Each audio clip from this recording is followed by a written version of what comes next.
Music? I got a hunch it's me from here on in. One Ball Corner Park. He didn't kill her with a knife, nor did he push her with his hands. He killed her with fame, with power, and with the fear that Hollywood gave him. That was the final line in the audio recording discovered after Paul Newman's death in 2008, a confession that sent shivers through all of Hollywood. The man once seen as the symbol of integrity, a light on the silver screen, had finally broken his silence after half a century. And the name he mentioned was none other than Robert Wagner, his close friend, his colleague, and the husband of the ill-fated star Natalie Wood. The conversation took place in a small room in Westport, Connecticut. Newman was frail, his skin pale, but his voice remained firm. He spoke slowly, his eyes distant, as if confessing on behalf of an entire generation that had lived under false glory.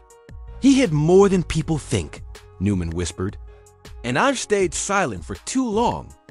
And then when Newman's voice faded, only one question lingered in the air. Did Natalie Wood truly fall into the sea?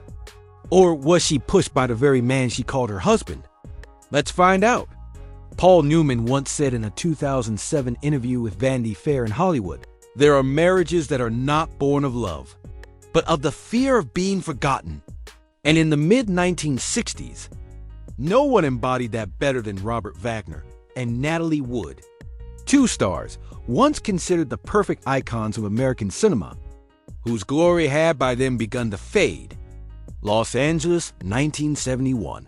Hollywood was entering a new era as a rebellious generation of actors like Al Pacino, Jack Nicholson, and Robert Redford replaced the classic gentleman archetype that Wagner had represented. The star of A Kiss Before Dying was now being excluded from major projects, while Natalie, the darling of West Side Story, was gradually disappearing from the screen after several box office failures. They were both terrified, Newman recalled. Terrified of no longer being mentioned, terrified of being forgotten by Hollywood. At a Paramount party at the Beverly Hills Hotel in October 1971, Newman overheard director Henry Jagham telling a Warner Brothers producer, "If they get back together, life will explode. Two dead names revived. It'll make huge news." Newman immediately understood that Hollywood was about to stage a fairy tale romance to save two fading stars. In February 1972, at the Beverly Hills Hotel, Wagner and Natalie happened to meet again at a party. But according to Newman, it was a scripted setup. Two photographers from Photoplay and people had already been invited, waiting to capture that destined moment. The photo of them smiling together later appeared on the March 1972 cover of People magazine with the headline, "Love Never Dies." Hollywood cheered, but Newman remained silent. There wasn't a spark between them, only a quiet calculation. They spoke like two people negotiating, not two lovers reunited. A few weeks later, on May 27, 1972, they married for the second time in Scottsdale, Arizona. The Los Angeles Times called it Hollywood's miracle, while Variety proclaimed, "Two old stars find their glow again in each other's arms." But Newman never forgot seeing Natalie sitting alone on the balcony after the wedding, holding a glass of wine and softly saying, "Paul, I'm just playing the same role again." This time, the audience seems to like it more. From then on, everything unfolded like a perfectly directed performance. Wagner held his wife's hand on the red carpet, kissed her forehead, for the camera smiled tenderly like the ideal husband. The Saturday Evening Post called him the new American man, and Vanity Fair praised a love that transcends time. But Newman saw the truth. When the lights went out, Wagner was cold, his eyes empty. He didn't look at her like a husband looks at his wife. He looked at her like an investment, a ticket back to center stage. By 1973, Wagner had begun controlling everything the roles Natalie took, the clothes she wore, even her list of friends. Journalist Rona Barrett wrote in the September 1974 issue of Hollywood Confidential that Wagner never leaves his wife's side, but to Natalie, it feels more like surveillance than love. Newman saw it too. He recalled a Beverly Hills party in August 1978 when a young producer offered Natalie a drink. Wagner gripped her hand so tightly that she winced. When she left the table, Newman noticed a bruise on her wrist. She said it was from a door, he remembered, but her eyes didn't lie. They were the eyes of someone used to pretending. Still in public, they remained Hollywood's golden couple. Life magazine photographed a happy Hollywood family at their Malibu beach house in May 1979. In the photos, Natalie smiled brightly while Wagner held her close, gazing out at the Pacific Ocean. But Newman, who sometimes visited, saw another kind of stage.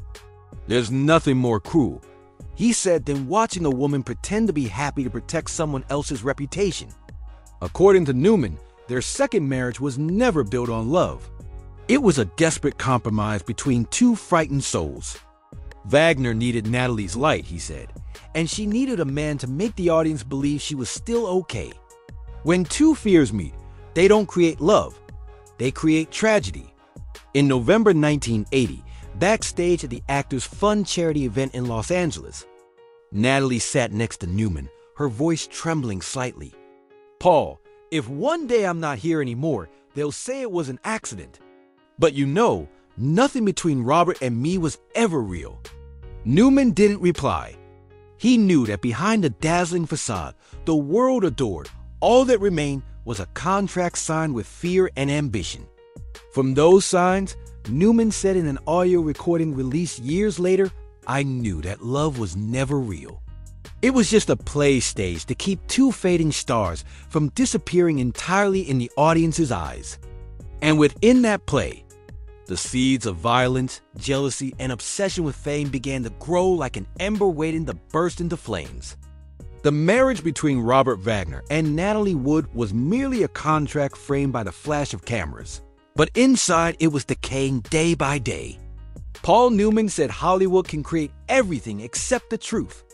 And the truth is that Wagner could never stand her shining brighter than him. From 1975, when Natalie began returning to film sets after nearly a decade away, Wagner's irritation became obvious.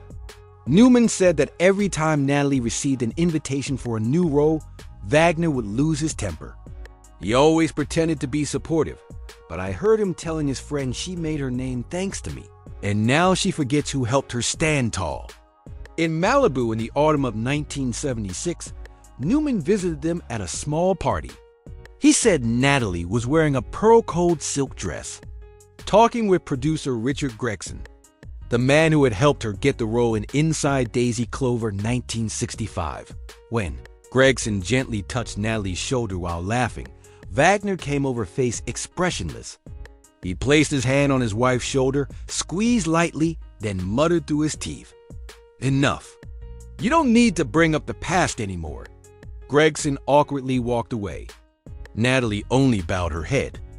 Newman said, "I saw her hand trembling." She smiled to smooth over the tension, but in that smile, I saw fear. According to many of Natalie's colleagues, Wagner's control didn't stop at jealousy. He wanted to have the final say in everything, from costumes, choice of directors, to the friends she was allowed to meet. A makeup artist who worked with Natalie on Meteor 1979 told the Los Angeles Times he came to the set for 3 days straight. He sat behind the camera, staring silently. No one dared to ask. Wagner wanted everyone to see him as the model husband, but Natalie lived in fear. In 197, during a photo shoot for Life magazine at their Malibu estate, photographer Alan Mercer recalled, "She smiled all through the session. But when I placed my hand to adjust her dress, Wagner suddenly pulled her away. His eyes went cold and frightening. The whole crew froze like statues."